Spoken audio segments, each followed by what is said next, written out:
একগুচ্ছ bullet proof কবিতা দাঁড়িয়ে আছে ফায়ারিং স্কোয়াডের সামনে।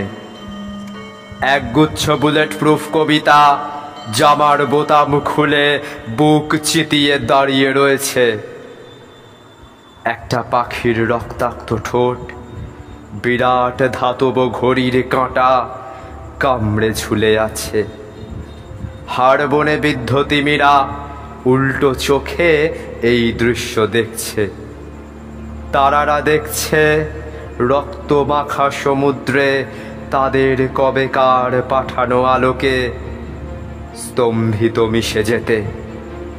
শিশের পাইপের ওপরে ভয়ে জমে যাচ্ছে মহান পতাকা। মাথা ঝিমঝিম করছে শহরের কসাইখানার মধ্যে থেকে। ঠান্ডা হাওয়া এসে ধাওয়া করছে স্কুলের শিশুদের। প্রেমে মত্ত যারা, তারা একটি চুম্বন থেকে অন্য চুম্বনের মধ্যে নিথর ফটোগ্রাফ হয়ে যাচ্ছে। ঘাম হচ্ছে পাথরের, হৃদযন্ত্র স্তিমিত হয়ে যাচ্ছে সন্ত্রাসী বোমার। চাঁদের পকেটে ঘড়ি নোংরা পকেটে ভরে হেঁটে যাচ্ছে কালো কোট পরা উকিল।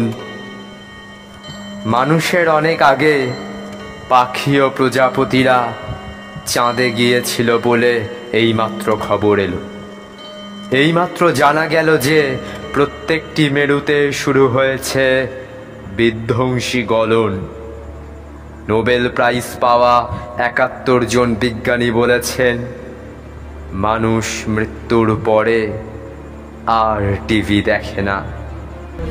পৃথিবীর সব খবরের কাগজ যখন ছাপছে আর কোনো ভবিষ্যৎ নেই, সব রাজনৈতিক নেতারা যখন বলছেন শেষ চেষ্টাও ব্যর্থ, অমোঘ মিসাইল উড়ছে স্থায়ী আমানতের মধ্যে স্ফীত হচ্ছে, ফাঁকা আঙুলের মধ্যে পুড়ছে পৃথিবীর শেষ সিগারেট, তখন, হ্যাঁ তখনই একগুচ্ছ বুলেট প্রুফ কবিতা ফায়ারিং স্কোয়াডের সামনে দাঁড়িয়ে আছে।